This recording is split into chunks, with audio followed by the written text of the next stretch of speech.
We got a mukbang with. What is your lifetime goal? Pretty much an author. I want to write a book one day, just to kind of share, my life story and for other people to relate. So yeah, I'll say a writer.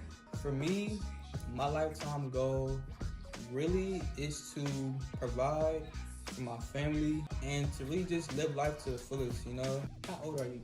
35. What?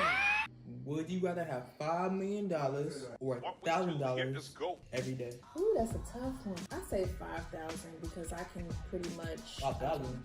Yeah, 5,000. I mean 5 million. How old were you when you had me?